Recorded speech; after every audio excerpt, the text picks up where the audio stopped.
যখন আওয়ামী লীগ ক্ষমতায় ছিল তখন সে আওয়ামী লীগের বড় নেতা সেজে আমাদের উপর অত্যাচার করেছে, নির্যাতন করেছে। যশোরের অভয়নগরে জমিজমা সংক্রান্ত বিরোধের জের ধরে দেশীয় অস্ত্রের ভয় দেখিয়ে জোরপূর্বক ক্ষেতের সরিষা কেটে নেওয়ার অভিযোগ পাওয়া গেছে। ঘটনাটি ঘটেছে বুধবার সকালে উপজেলার শ্রীধরপুর ইউনিয়নের বর্ণী গ্রামে। এ ঘটনায় ভুক্তভোগী বিমান কুমার ভদ্র বাদী হয়ে 12 জনের নাম উল্লেখপূর্বক অজ্ঞাত 30 থেকে 32 জনের নামে অভয়নগর থানায় লিখিত অভিযোগ দায়ের করেছেন। অভিযুক্তরা হলেন কামকুল গ্রামের তাহাজ্জুদ মিনার ছেলে তরিকুল মিনা, কামাল মিনার ছেলে হিমো মিনা, বর্ণী গ্রামের মোহাম্মদ ফকিরের ছেলে মতিয়ার ফকির, বড়াল গ্রামের আব্দুল লতিফের ছেলে রেজাউল কাজী, মোহাম্মদ রাজু কাজী সহ মোট 12 জন।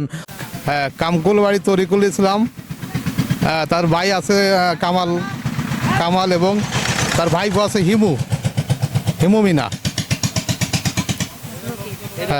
এরা এসে লোকজন এখানে ভাড়া করে দেশীয় অস্ত্র নিয়ে এলাকার যেসব মাস্তান তাদের আইনে আমাদের এই জমিটা শস্য তুলছিল, মহিলাদের বিভিন্ন হেনস্থা করে কাড়াকাড়ি করে নিয়ে চলে যায়। অভিযোগ সূত্রে জানা যায় ভুক্তভোগী বিমান কুমার ভদ্র ও দীপঙ্কর ভদ্রের মা শান্তিরানী ভদ্রের নামে 4 একর জমি রয়েছে। সেই জমি দীর্ঘদিন ধরে তার 2 ছেলে ভোগ দখল ও চাষাবাদ করে আসছিল। এরই প্রেক্ষিতে বুধবার সকালে বিমান কুমার ভদ্র দিনমজুর নিয়ে তার জমিতে লাগানো সরিষা কাটতে এসেছিলেন। এ সময় তরিকুল মিনা ও কামাল মিনার নেতৃত্বে দেশীয় অস্ত্রশস্ত্রে সজ্জিত হয়ে একদল লোক সরিষা কাটতে বাধা দেয়। আজকে সকালে আমাদের এই জমিতে সরিষা তোলা হচ্ছিল, আমাদের মহিলারা তো সরিষা তুলছিল, 2-1টা জন ছিল। যখন তোলা হয় তারা হুট করে ভ্যানে দেশীয় অস্ত্র নিয়ে এটি এসে সরিষে কাড়াকাড়ি করে মহিলাদের অক্ষত ভাষা দাঁড় কোপ দিতে যাচ্ছিল, বিভিন্ন ভাষা লাঞ্ছিত করতে যাচ্ছিল। এই ধরনের সমস্যা হয়ে তারা জবরদখল করে সব লুটপাট করে সরিষা টসর নিয়ে তারা চলে গেছে। তারপরে হুমকি দিয়ে গেছে যে মার্ডার করে ফেলবো, যে কেন পাবো আমাকে, বিশেষ করে আমাকে পুঁতে কুকুর দেখাবো।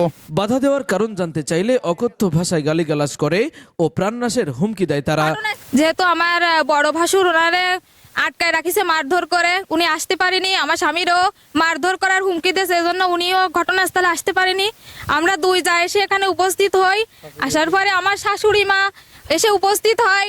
আমরা এসে এখানে মানা করি উনাদের ভদ্রভাবে, যেহেতু আমরা ভদ্র ঘরের ভদ্র মহিলা, আমরা এরকম ভাবে আসি না। যেহেতু আমাদের পুরুষদের এখানে আসা সম্ভব নয়, তার জন্য আমরা এখানে আসছি। অকথ্য ভাষায় গালাগাল দিছে, হাসিও দিয়ে কুপাতি গেছে আমাদের। তারপরে বিশ্রী ভাষা দিয়েছে, আরো বলিছে যেখানে যারে পাবে তারা সেখানে কুপায়ে মারবে এবং কুত্তা দিয়ে খাওয়াবে। আমরা সংখ্যালঘু বলে আমাদের উপরে এই অত্যাচার হচ্ছে, আমরা এই সুষ্ঠু বিচার চাই। আজকে সকালে আমাদের সঙ্গে অনেক খারাপ আচরণ হয়েছে, আমাদের নানান রকম আজে বাজে কথা বলেছে, আমাদের সরষে নিয়ে গেছে ক্ষেত থেকে তুলে, আরো বলিছে আরো সরষে পাকলে এসে নিয়ে যাবে, আমাদের গাছ কেটে নিয়ে যাবে। আর আমরা বেরোতে পারছি না, ভয়ে কোথাও যেতে পারছি না। আমরা আমাদের জমি ওরা জাল দলিল করেছে, কোথা থেকে জানি না কিভাবে জাল দলিল করে আমাদের অনেকদিন ধরে নির্যাতন করছে।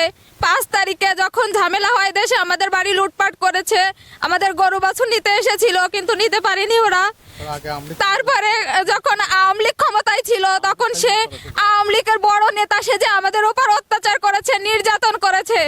এখন যখন দেশের হাওয়া বদল হয়েছে, সে এখন অন্য সুর গাইছে এবং আমরা আওয়ামী লীগ বলে আমাদের উপর অত্যাচার চালাচ্ছে। এক পর্যায়ে তরিকুল মিনার সাথে থাকা 30 থেকে 32 জন লোক জোরপূর্বক প্রায় 2 বিঘা জমির সরিষা কেটে বাড়ি নিয়ে যায়, যার আনুমানিক বাজার মূল্য 48,000 টাকা।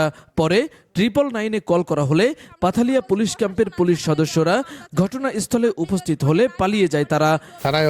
লোক আইছিল ক্যাম্পেতে, এসে আসার পরে ওরা চলে যায় এবং বিভিন্ন ভয় ভীত দেখায় যায় যে কোনো জায়গায় আছে মারা পড়বে, যে কোনো জায়গায় মারা যাবে, বহু লোক টাকা দিয়ে নিয়েছে।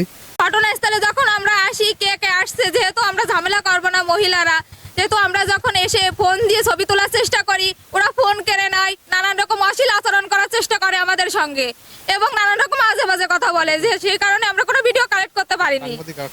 সাংবাদিক আসতেছে শুনে বলছে কোন বাপ আসছে, তোর কোন মিডিয়া, কোন সাংবাদিক, আমি ক্যামেরা ভেঙে দেবো। এ ঘটনায় চরম নিরাপত্তাহীনতায় ভুগছেন সংখ্যালঘু সম্প্রদায়ের এই পরিবারটি।